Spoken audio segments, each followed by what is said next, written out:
Radio Flamme. Bonjour Charlie Capel.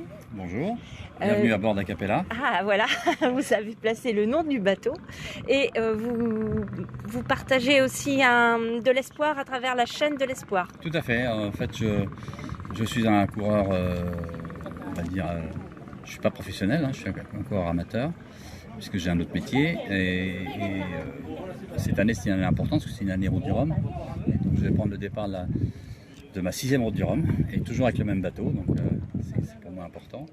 Et moi j'ai pas de sponsor, j'ai pas d'équipe, j'ai simplement des membres bienfaiteurs qui m'aident. Et bénévolement je veux toujours avoir une association à représenter. Donc cette année, depuis 2 ans, je représente la chaîne de l'espoir, qui est une association qui me tient à cœur puisque c'est une association qui opère des enfants qui où ils vivent n'ont pas la technologie qu'on a en France.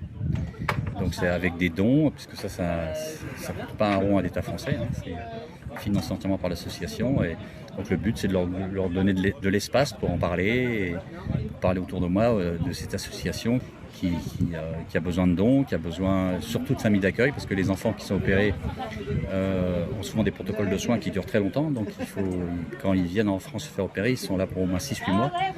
Il faut trouver des gens pour les accueillir. Donc c'est le travail que j'essaye de les aider dans ce sens-là. On m'a parlé de votre palmarès, vous avez gagné des courses.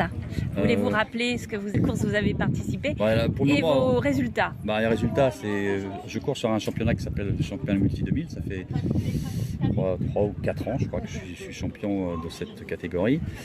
Ceci dit, je ne suis pas tout seul, j'ai un équipage à bord. Pouvez-vous nous en parler? Vous êtes combien à bord? Alors là, pour cette Dream Cup, nous serons en double. Nous serons qu'à 2. Aujourd'hui, pour demain le prologue, nous serons 3. Et demain, je cours en double parce que c'est un entraînement, c'est un faux solo. C'est un entraînement pour la prochaine Route du Rhum.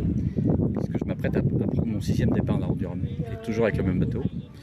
Et donc cette année, on va faire un peu moins de régates puisque l'objectif premier, c'est de prendre le départ de la Route du Rhum, qui est une épreuve sportive un peu compliquée parce qu'on part l'hiver et il faut être bien préparé, quoi. Quelles sont les caractéristiques de votre bateau? C'est le plus beau bateau. C'est le plus beau. Oui. Alors Acapella. J'avoue qu'il est très beau. Alors Acapella est une vieille demoiselle qui est née, que j'ai construit en 1980.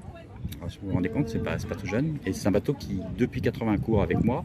Et qui a fait 6 routes de ouais, c'est ça, solide, costaud. Oui. Quoi, Et c'est un bateau qui est fabriqué en bois, donc qui pas comme tous autour de nous des bateaux en composite, carbone, qui sont nécessaires, parce que je ne suis pas contre l'évolution. Mais en termes d'empreinte carbone et de réutilisation, je pense que je suis probablement le numéro 1, parce que ce bateau est un vieux bateau, qui est en plus classé au patrimoine français. Donc j'en prends soin, il faut s'en occuper au quotidien. Mais il me fait penser un peu à un bateau célèbre qui a fait la Route du Rhum. Oui, alors voilà, c'est un sister ship d'Olympus Photo qui a gagné la première Route du Rhum avec un skipper canadien qui s'appelle Mike Burge. Vous commencez aussi à vous préparer physiquement pour la prochaine Oui. Enfin, vous savez, je suis retraité, donc je suis un jeune retraité. J'essaye de rester en forme. Effectivement, la voile est un sport qui peut se pratiquer longtemps. Et c'est un sport, dès l'instant qu'on est en bonne santé et qu'on a une vie saine, qu'on a la chance d'être en bonne santé, parce que je croise les doigts. Oui, je me prépare, c'est-à-dire que je navigue tout le temps. Donc moi j'ai la chance, c'est que j'ai pu naviguer toute ma carrière tout le temps. À chaque fois que j'en ai envie, je peux naviguer. Donc c'est aussi intéressant. Mais effectivement, je suis dans une bulle. Je suis probablement un peu autiste dans ma démarche, mais voilà, ça me convient et ça convient aussi à mon environnement familial. Donc pas de soucis de ce côté-là. Et pour cette Dream Cup, moi c'est ma 3e participation. J'ai fait toutes les éditions. Donc 4e, je crois que ça fait la 4e. Donc les 3, je les ai toutes gagnées. Donc je suis content. Par contre, cette année, il y a un joli plateau. Il faut savoir aussi qu'Acapella est le plus petit multicoque de la course. Il fait que c'est un bateau qui fait 38 pieds, mais qui reste très véloce et que je connais parfaitement, puisque je vous dis depuis 80 je navigue sur ce bateau. Donc ce bateau n'a plus de secret pour moi. Mais il faut le préserver parce que c'est un bateau qui, comme disait Québécois, qui peut être taquin, donc il faut s'en occuper, quoi. Alors pour clôturer, on a parlé de bénévoles, mais justement vous allez partir avec deux autres personnes ici pour demain, et pour le prologue et pour le départ. Est-ce qu'on peut juste leur citer leur nom pour qu'au moins on les entende à la radio? Ah oui, alors il y a Nikita qui part avec moi et Félix, qui sont 2 jeunes qui travaille dans mon... Parce que j'ai un métier, enfin j'avais un métier, enfin je l'ai toujours, mais j'ai levé le pied.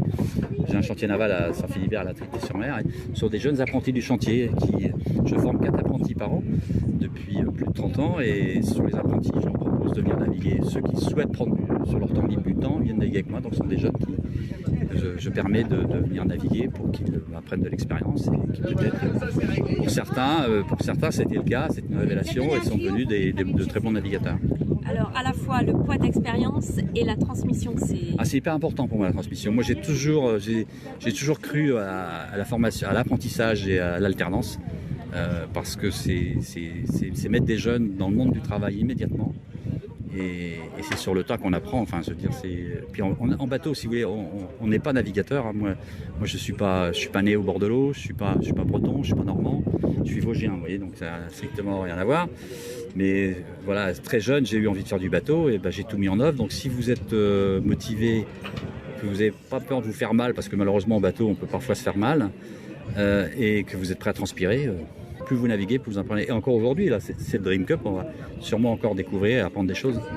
Eh bien, c'est un beau message pour les jeunes que vous venez de bien sûr. Mais vous savez, il y a un terme que j'emploie souvent, il n'y a pas d'avenir sans la jeunesse. C'est une magnifique phrase pour conclure. Voilà. Merci beaucoup, Charlie. Radio Flamme.